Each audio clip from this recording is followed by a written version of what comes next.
Yeah, the Pokemon card game is in an incredibly strange place right now. Which, like, I'm saying that being a Magic player,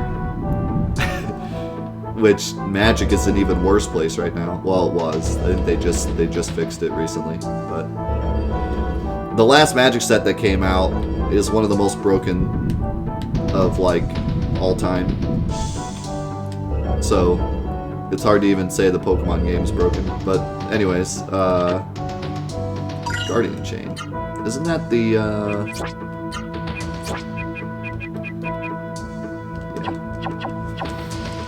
Thanks, Walker. No, I didn't want to.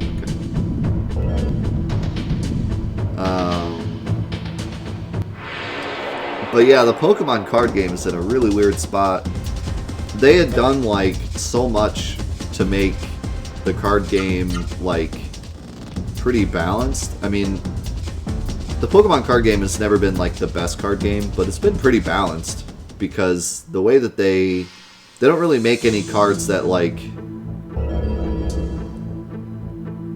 are kind of made specifically to be OP or anything.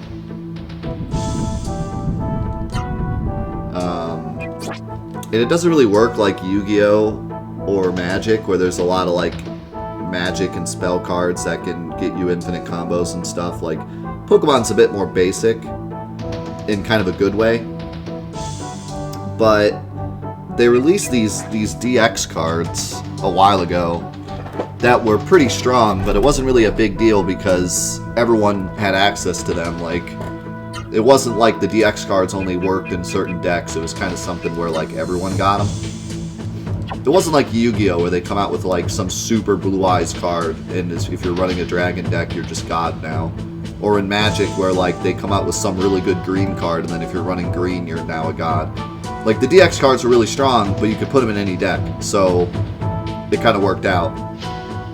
But now, holy cow, it's actually insane. Like, because when I was growing up, Pokemon cards were like, okay, you put down Charmander, he's got like 60 HP, and then you put Charmeleon on top of him, he's got like 100 HP, and then you put Charizard on top, and he's got a whole 180 HP. So you had to build up to like the strong cards. Well, the whole thing with the DX cards is you don't have to build up to them. You just smack them down.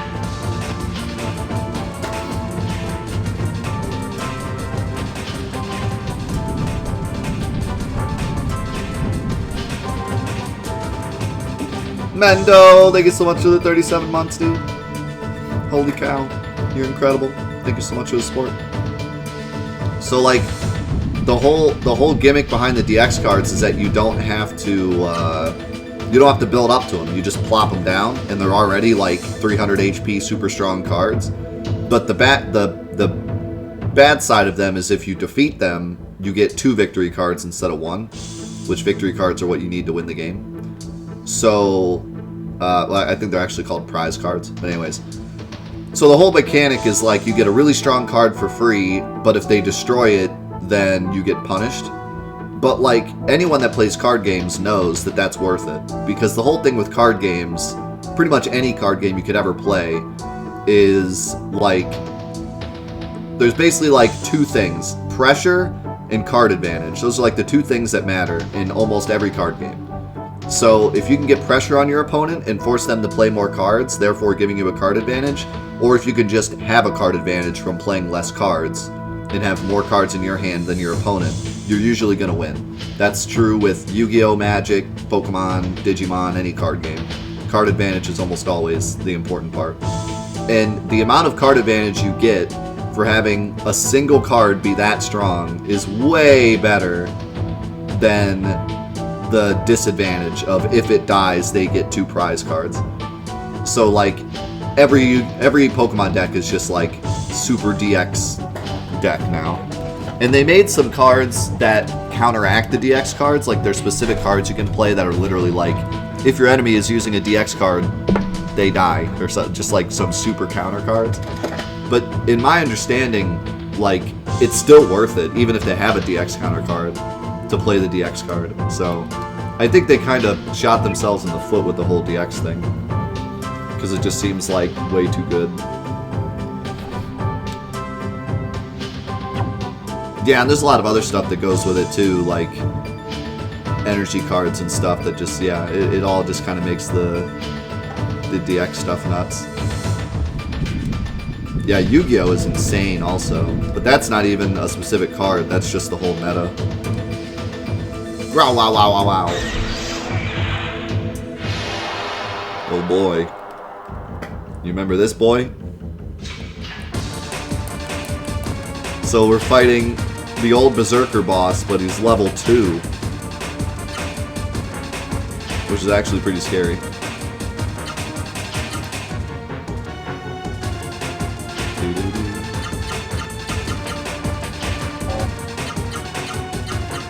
Oh nice, I have room for another input now.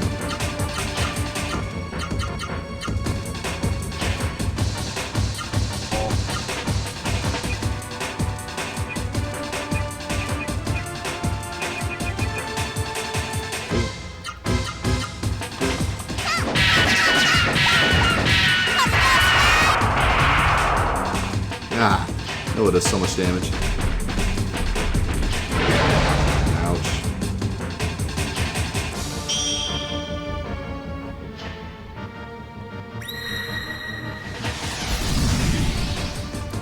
Yoink.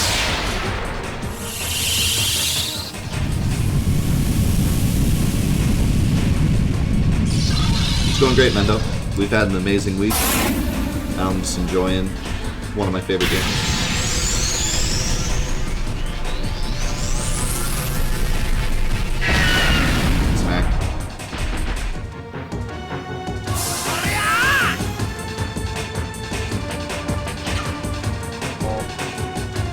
Gala has Venom, I'm gonna have to fix that.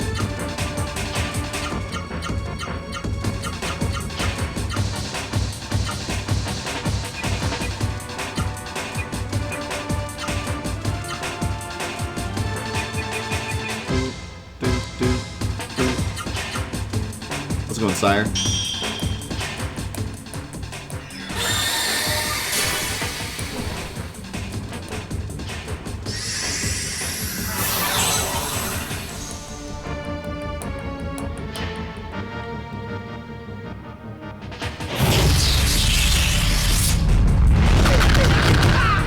Well, he's using his poison moves, which is annoying, but it's not one-shotting people, so...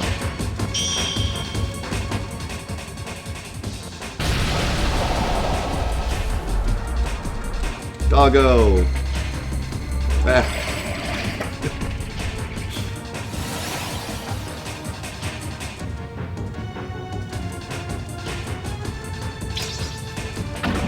Yeah. Yu-Gi-Oh! Truly has gotten insane. If you ever, like, have a moment and you're interested, look up, like, one of the big Yu-Gi-Oh! Tournaments and just watch, like, a single match. And you'll just be like, what even? It's pretty silly. Wow, he just blocked Von's entire combo.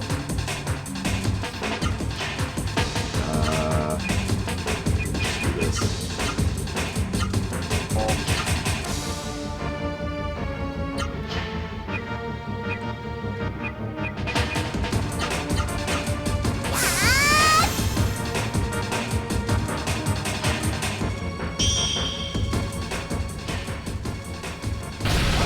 Yeah, it's just like, with some card games like Pokemon, Magic, they're kind of still the same.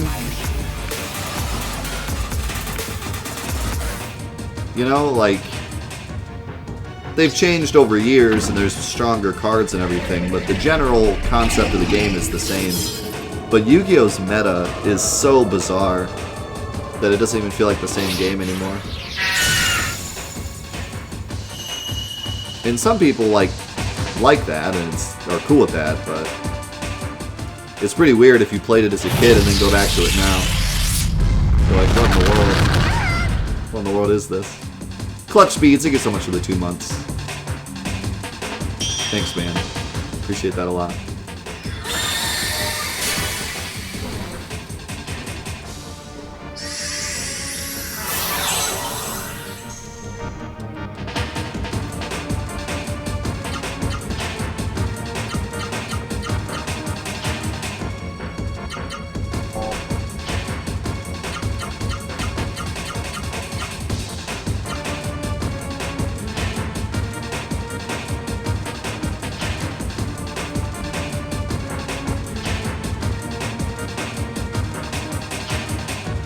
I'm rotted. I didn't even realize. That's a no-go.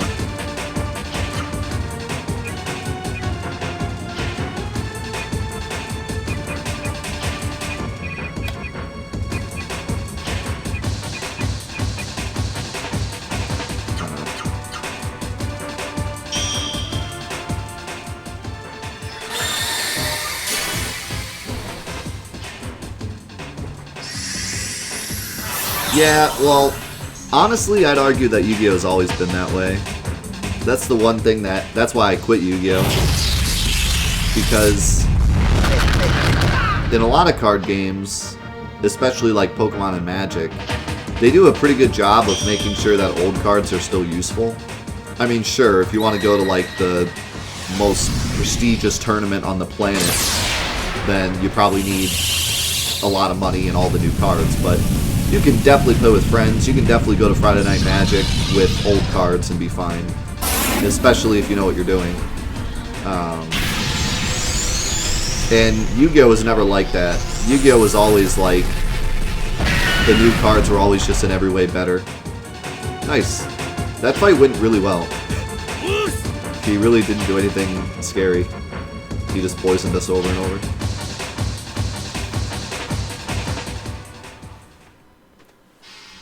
How's it going, Magic?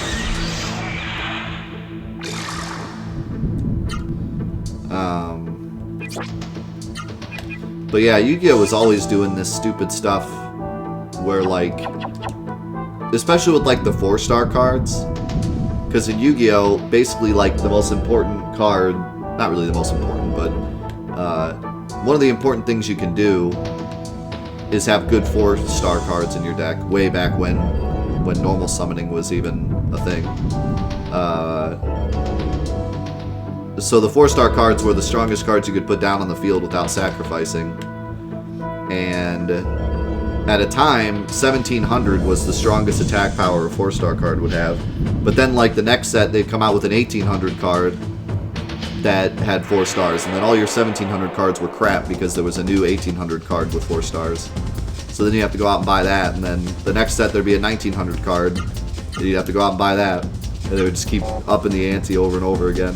And they would have cards that were like the same exact thing as another card, but just slightly better, to kind of force you to go buy it. Magic almost never does that.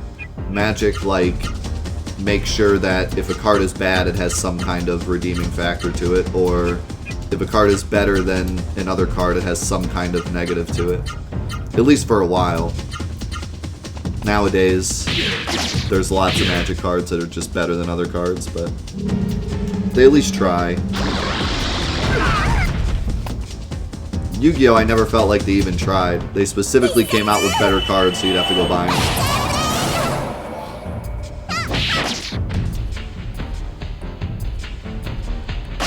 Yeah, it's definitely gotten worse over the years. I mean, it's more obvious when you look at it from a distance. Like,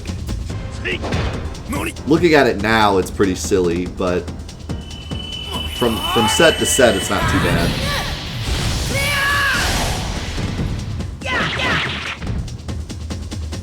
I got a Slippery on Noah, which is actually still incredibly strong, even though it's on Noah.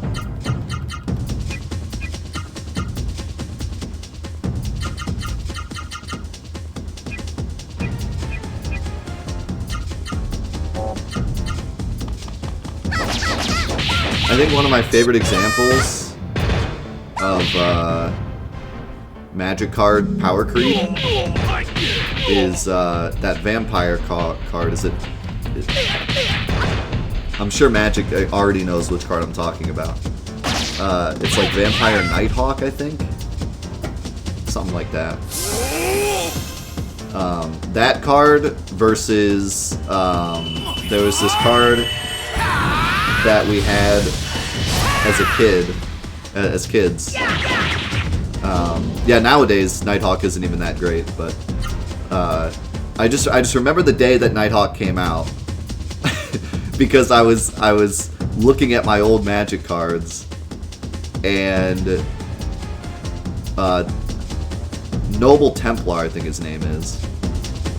I was looking at Noble Templar, and then my brother showed me Nighthawk, and I was looking at him and I was just going like, what happened to this game? If you look at those two cards next to each other, you just like wonder to yourself, what even happened? Like, it's hilarious. Like nowadays, Nighthawk isn't that big of a deal, and there's plenty of plays around him. But just looking at those two cards next to each other, you're just like, wow, childhood ruined.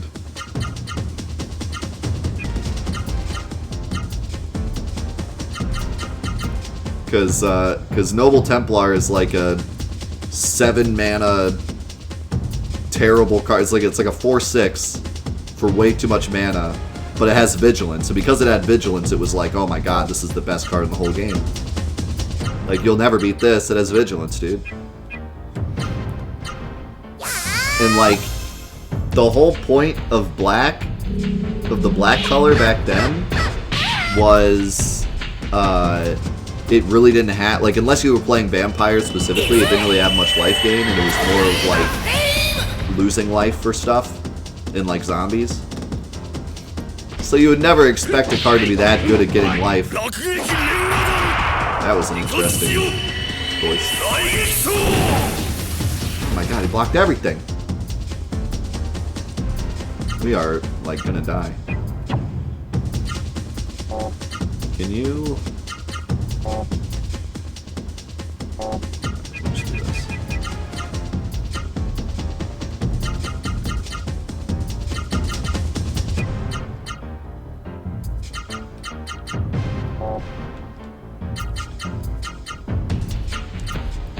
Can you get slippery, please?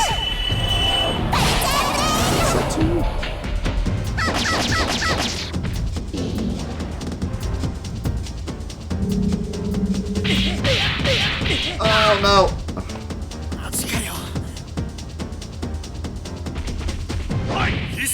You better kill him.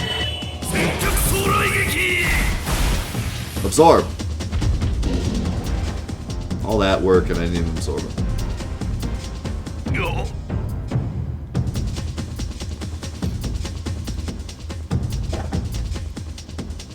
Yeah, like the whole point of black back then was like you only got life gain if you spent a ton of mana.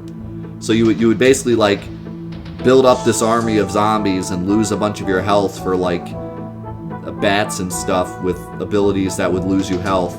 And you'd build up to like that one big vampire card, and then the vampire card will get you back all your health that you've lost up to that point. That was kind of the goal of black. So looking at Nighthawk, a 1-mana kills everything, gives you health card that flies. And back then, only blue had flying. Like, blue was the only color that had any kind of flying card that was useful. If it was flying in black, it was like 97 mana and it sucked. So to see a 1-mana flyer that kills everything and gives you health, everything that black would ever want for 1 mana, you're just looking at it like, what happened? What happened to this game?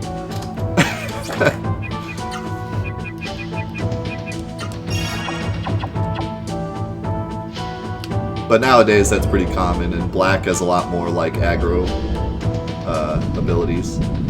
But it's just funny because I grew up knowing all these different, like, the way that Magic worked for me growing up.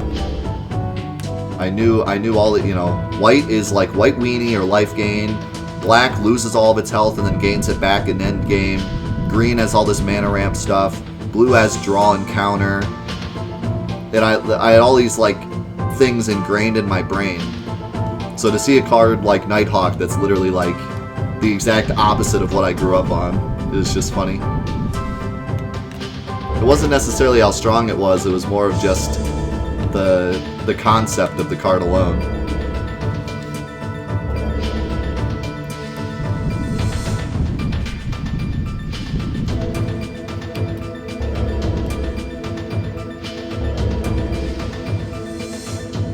So I keep ending up in the same corner. I don't know how to get out of this corner.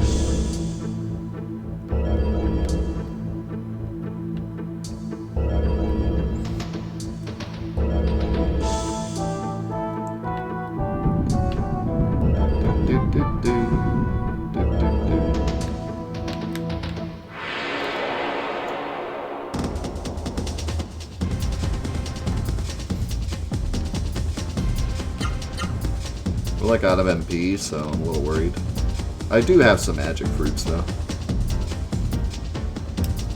Yeah, drafting is a lot of fun. I really like drafting a lot.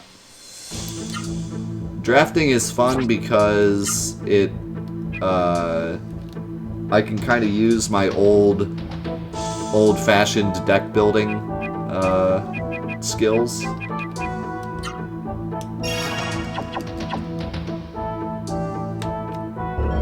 So, even though I'm like an old-fashioned Magic player, I can still use those skills to my advantage in drafting, no matter what the set is. And that's pretty nice.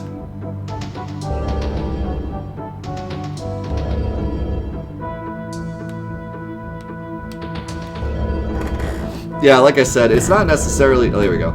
It's not necessarily how strong Vampire Nighthawk was. It was just that was the card that made me realize where Magic was going. I'm sure everyone that's been part of a game probably feels the same way about a specific card.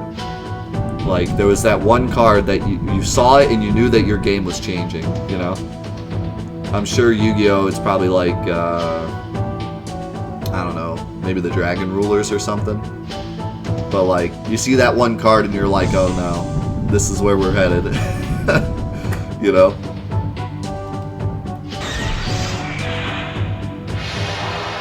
That was Nighthawk for me. I was like, oh no, Magic's going down that path. Look, it's Caravan!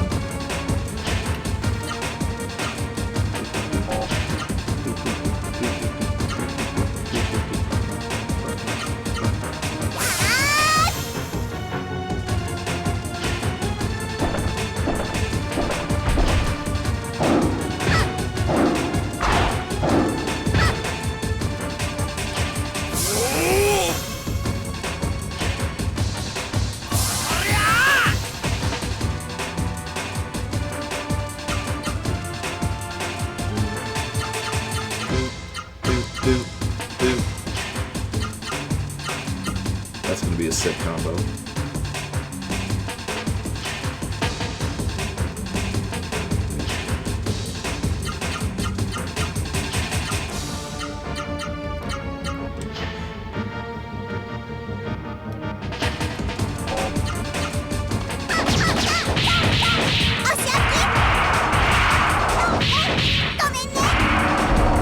Oh, get wrecked.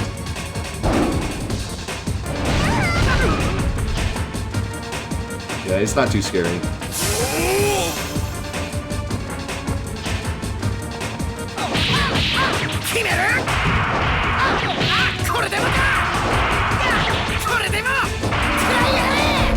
Oh my god. Can I get that combo like on repeat? I need a gift of that. That was incredible.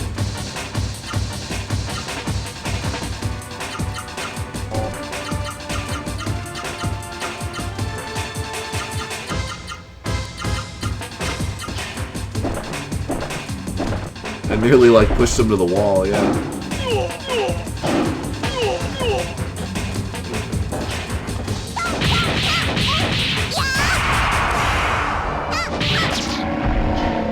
Well, Carbon got smashed. I got another Miracle Water too.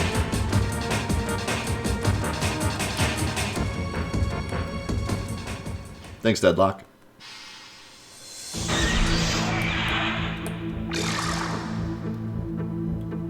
Aha! We've done it.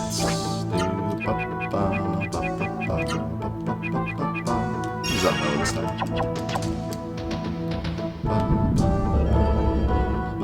How's it going, Crixie?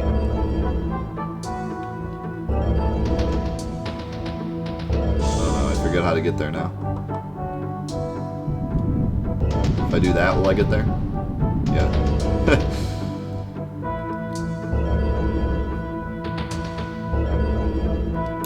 I'll never forget that cheap Yu-Gi-Oh deck I used to smash my friends. I told you guys that story, right? I had a buddy that was like, he was all about that expensive Yu-Gi-Oh card life.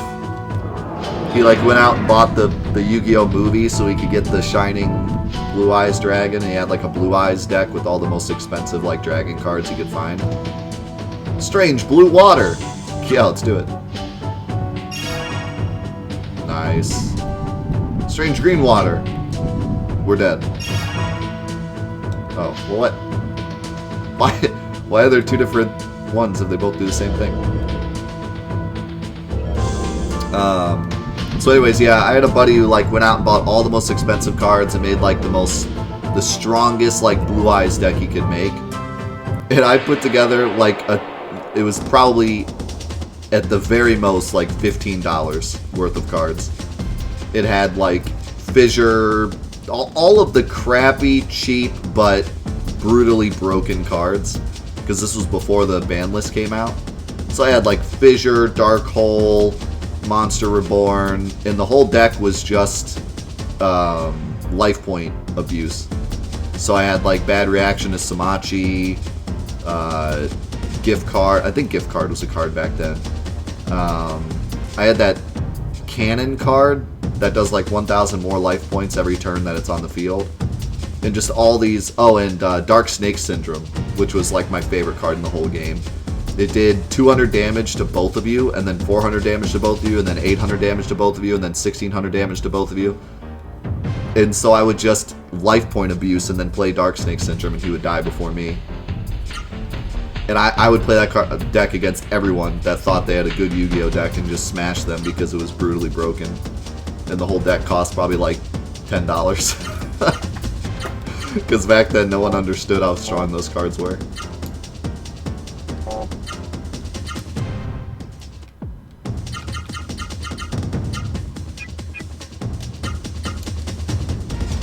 Now all those cards are like way banned.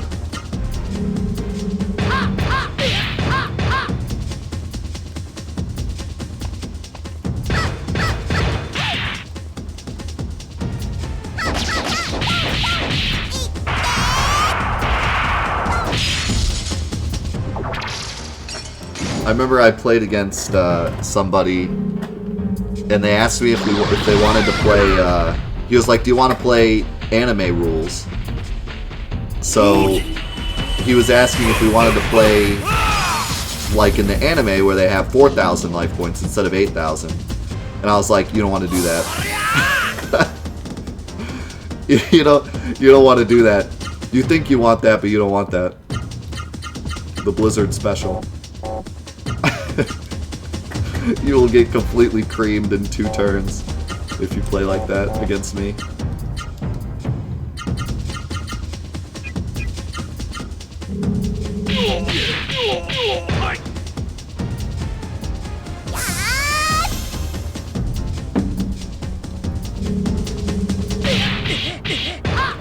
So yeah, I had my fun with Yu-Gi-Oh! Back in the day. Then the ban list came out, and I was like, alright, back to Magic. They realized how broken everything is in this game. Back to Magic.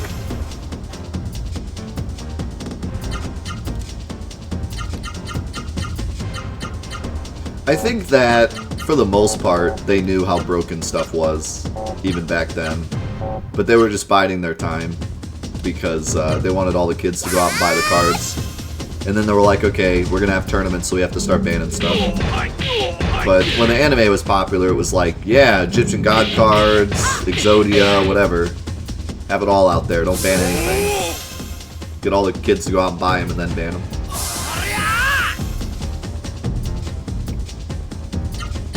Magic was more of a established presence back then, so if something released and it was broken, it got banned pretty quickly. But Yu-Gi-Oh! Was kind of the Wild West for a while. Until they realized, like, oh, we should probably, like, manage this.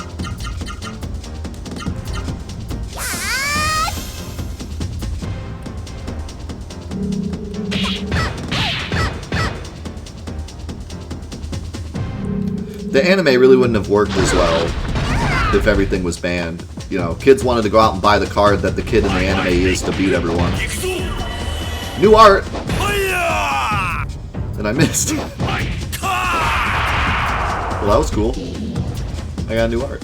I don't know how. I put in a command for 2 different arts. Somehow I got a new one. Oh, it kind of sucks. Oh well. I want to see it again.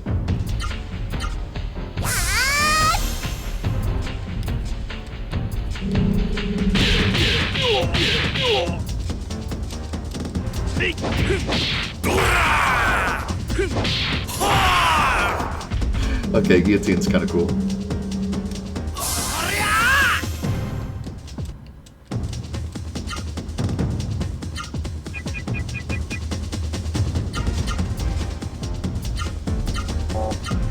I'm getting slippery with Gala. I don't care. It's gonna happen. How's it going, Tires?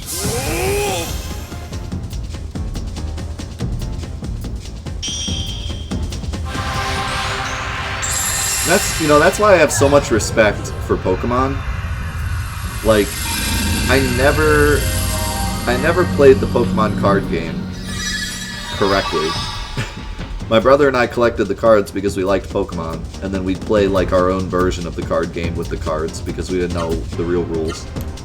But looking back on it, I kind of wish I had gotten more into the Pokemon card game because, to be honest, I feel like they had some of the best balancing at first. Whenever they come out with like a new 100 Pokemon, they always made the cards like balanced with the original 100, so you could still use the original 150 without, it wasn't like Magic and Yu-Gi-Oh! Where like the new set comes out and at least for a while those are definitely the strongest cards before they pull them back a bit. Everything seemed super balanced with Pokemon, and like the way that the bench system worked and the prize system worked, there really was no like infinite combo they had to ban or anything. Like, for the most part, it was pretty tame. Of course, like I said, nowadays with the DX cards, it's like the Wild West again, but at least for a while, I felt like the Pokemon card game knew what it was doing.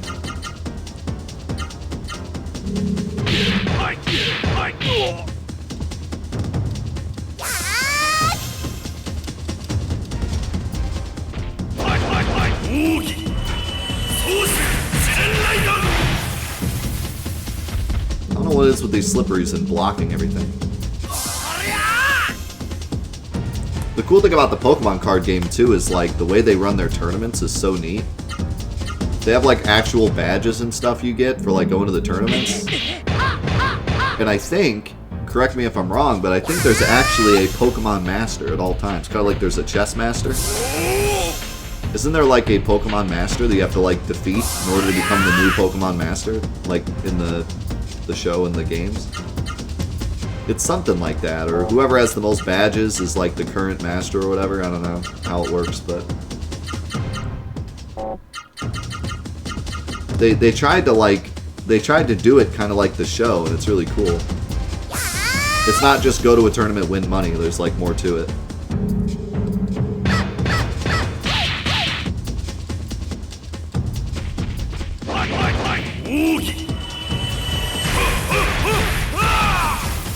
Get up. Finally. We did it. Yo.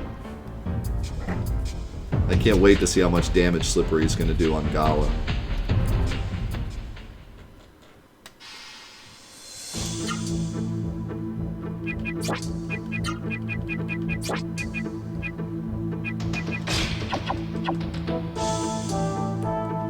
See it, Irish.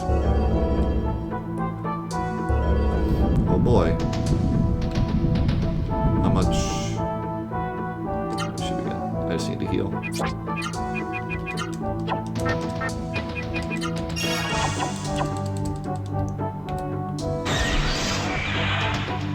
Oh my god, it's another Berserker.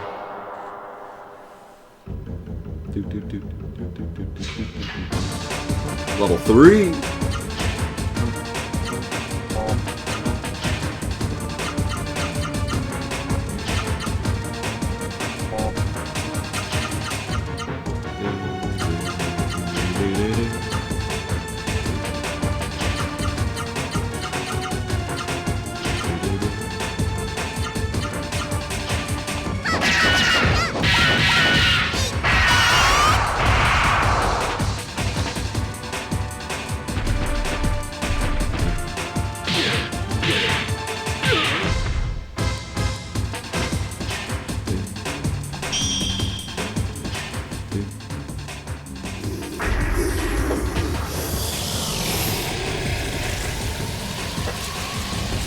Deadly rain.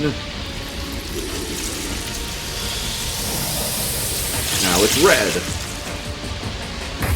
You thought it was just regular rain. That was pretty good. Not as much damage as the other ones, but it hits everything, so that's still really good.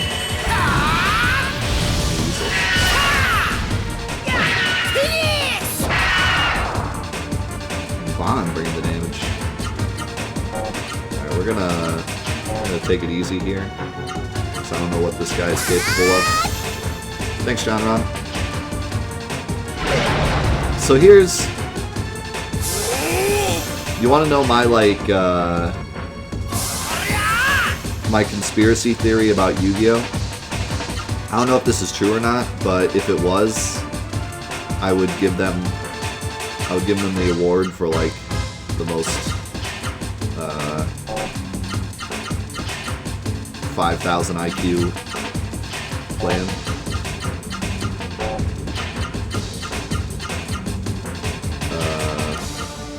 Wait.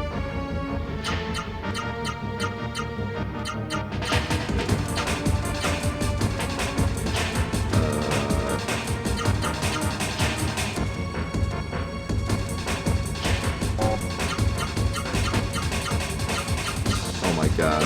That's probably going to be the most damage ever. I didn't even think about that combo before. So, here's my, like, 5,000 IQ Yu-Gi-Oh! Theory.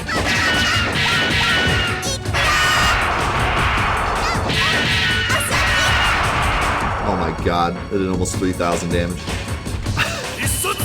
That combo's nuts. So Pokemon is still going strong. Did I just... Okay, Guillotine is actually insane. You actually can put Guillotine like in the middle of that combo. That's sick. Speaking about just the card games, Pokemon is still a popular card game because Pokemon is still popular. I don't think the Pokemon card game is ever going to die because Pokemon's never going to die, so it just kind of automatically gets a pass, right? Magic is still a card game because it's just a very well-developed, very deep card game that people have been playing since 1800s, so Magic's not going anywhere unless they completely blow it, right? With Yu-Gi-Oh! The show isn't popular anymore, at least not, you know, as it was. And so, it's kind of interesting that Yu-Gi-Oh's still around. Like, some of you guys are saying, like, I'm surprised Yu-Gi-Oh's still around. I think the reason that the Yu-Gi-Oh! Card game is still popular, and still, like, popular enough that we're still talking about it, is actually because of how complicated it is. I think if it had stayed the way it was, it would have kind of died out. But they made it so complicated and such a huge barrier to entry to even play it now that the people that do play it feel like they're playing this game that, like, no one else can play in a way. Like, I don't know if that makes sense. Like, it's such a high level now to even get started that the higher echelon of Yu-Gi-Oh! Players feel like it's almost their game and that they can't quit it at this point. You know? Does that make sense? It's unlike any other game. Like, all the other card games try to have, like, a low barrier to entry so that anyone can play it. But Yu-Gi-Oh! Is kind of like the premier, you have to be a Yu-Gi-Oh! Guy in order to even play it. And because of that, it has this certain, like, prestige to it. It could also be sunk cost fallacy, yeah. But I think more than that, it's like just this game that once you're into it, you're stuck into it because no one else can even play it.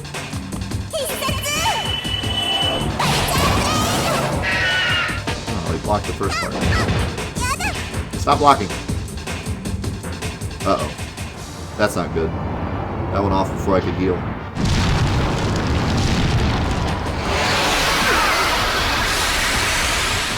Oh my god, Noah actually survived it? How? She didn't even spear it.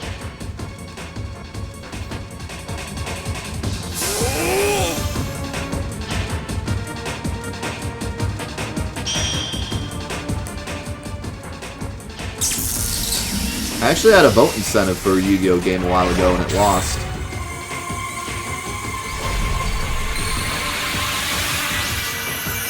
I forget what it was against, but I put Yu-Gi-Oh, one of the Game Boy games, the Game Boy Advance game. I'm forgetting the name at the moment, but it lost, so we didn't play it.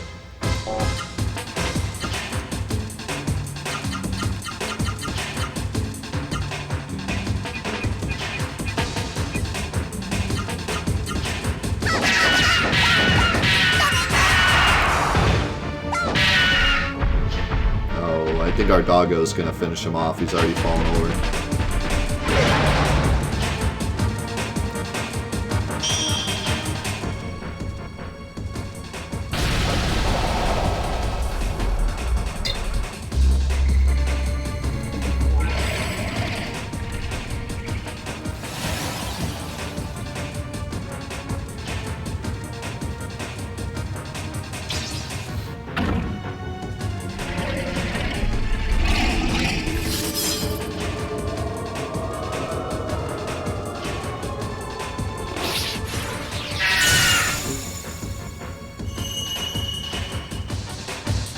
Dead? Yeah. I figured. Yeah, the GBA Yu-Gi-Oh game was super good.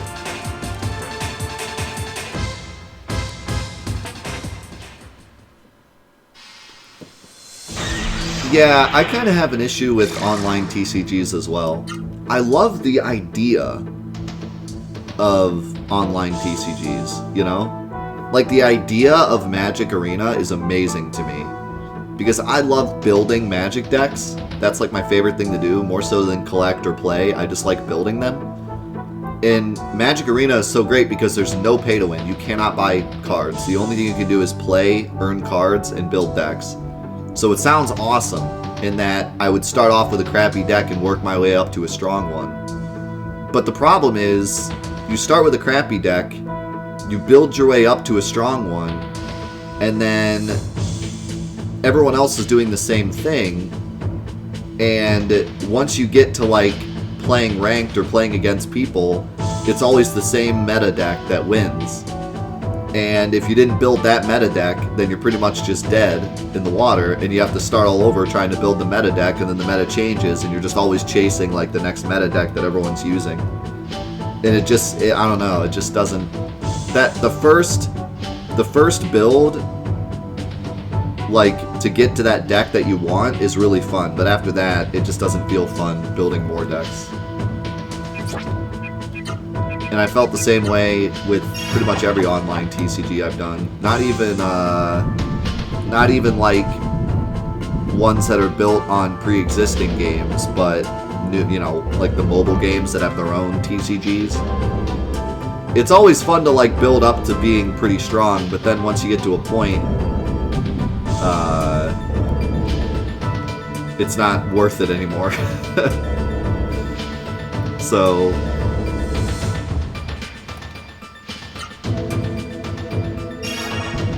but I don't know, I've tried. Oh, you can buy cards in Arena now? You couldn't before. If you can now, that's kind of lame. Like, I tried Hearthstone, and I really liked Hearthstone at first, but man, it was like impossible to keep up. Just didn't feel fun anymore. It was just like chasing a meta all the time. So I believe if you go through a teleporter while the ground is bubbly, it takes you back to the start.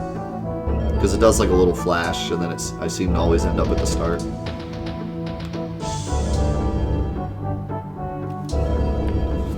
What's this poll?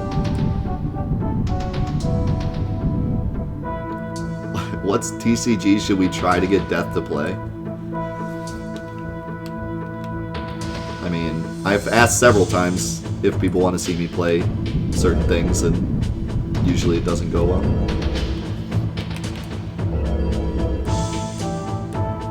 The only thing I truly want to do is show off all my Legacy Magic decks. One day I want to do a stream where I just show off all the Legacy decks. Because I spent years and years and years building them, and they all have really cool gimmicks, and they're just fun to look through.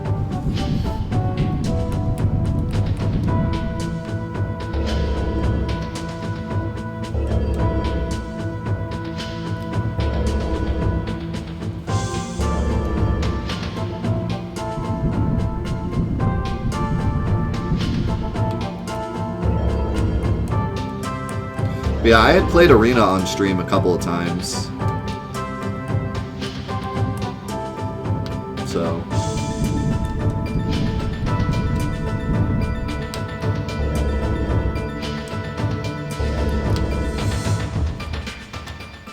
And if I'm gonna play a Yu-Gi-Oh! If I'm gonna play a Yu-Gi-Oh! Game, I'll either play the Game Boy game or I'll play the one that everyone loves, Forbidden Memories.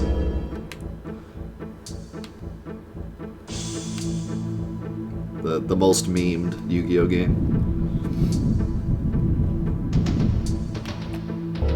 Which I played as a kid and was just as confused as everyone else. That game is a disaster. But it's a fun disaster.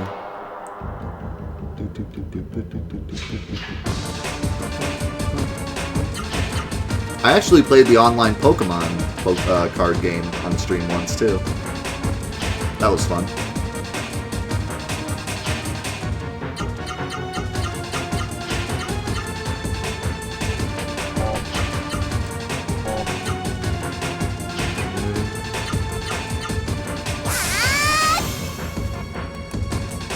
Forbidden Memories is a complete disaster.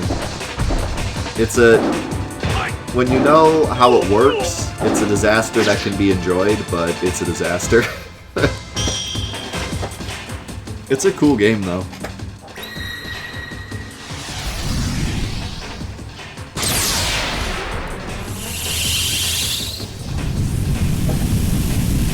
That game has probably one of the most brutal auto-lose fights of all time. Which you can actually win, but yeah. I don't know what it was with PS1 games and like being brutal. Like just being brutally unfair. I played so many PS1 games that just start off with a fight that you can't win just to tell you like, hey, this game's hard, screw you. And Forbidden Memories is probably like the best example. Alright, what's that sick combo I did last time? I think I already have it queued up, yeah. It's this. This combo is unreal. Subs, thank you for the raid. How's it going, dude?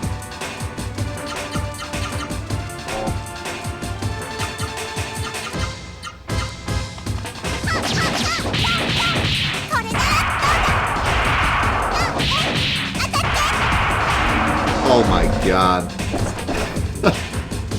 See you later.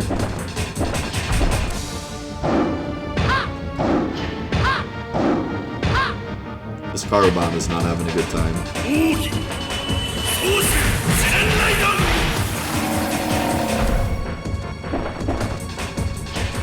How's it going, Snipes?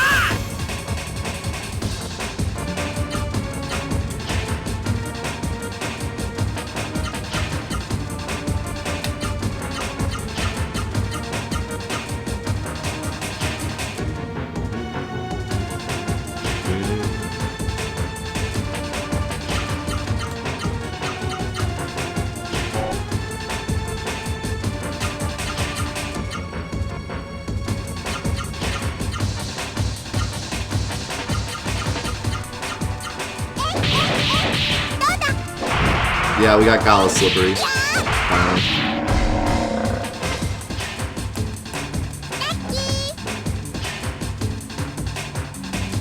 All the miracle waters you get here are insane. How's it going, Zycros?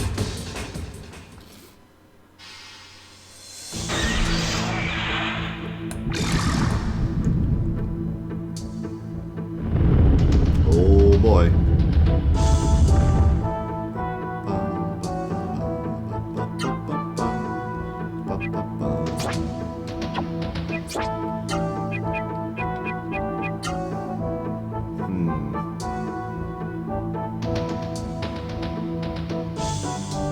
Who do I give it to? I'm gonna give one to Gala. I don't think he's gotten a single one.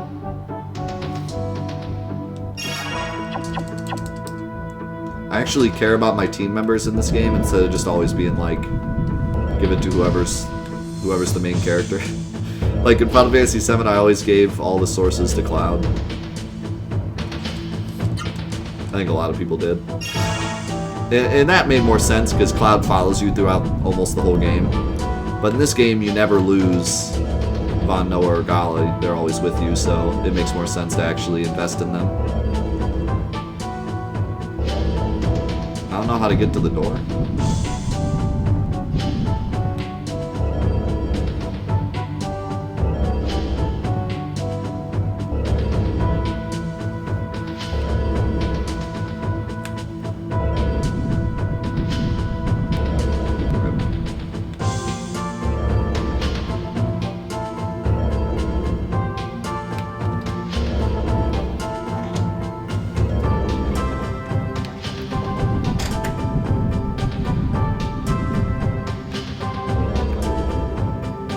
I was thinking that the door was at the start, but I think it's actually a puzzle to get to the door.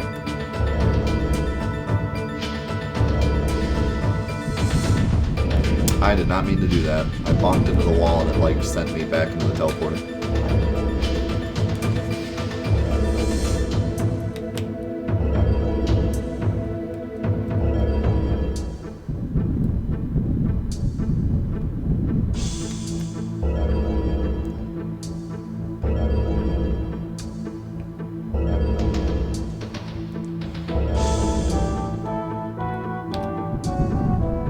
No, this is the system. All the teleporters send you to a specific place. But I believe if you jump in a teleporter when it's goopy, it sends you back to the start. Other than that, there's actually a pattern. I just don't know it yet. I think this goes to where Caravan was. So I don't think this is right.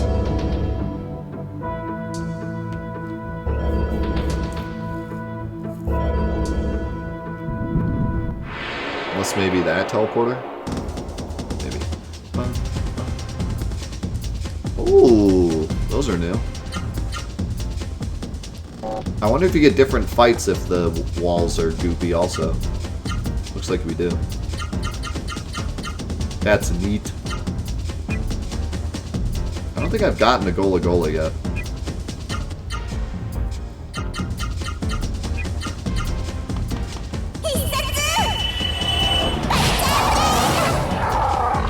God, that damage. See ya.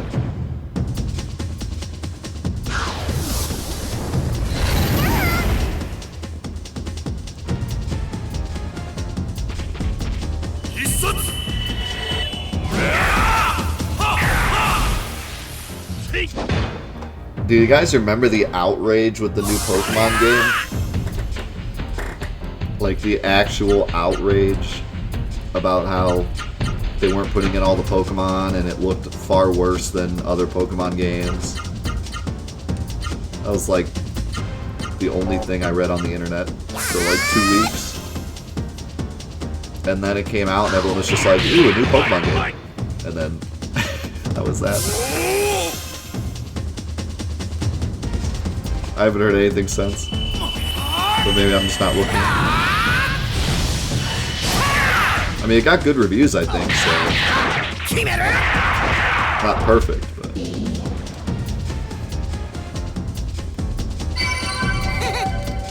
I think a lot of the outrage died out when people just got their hands on the game and were like, oh, it's fun.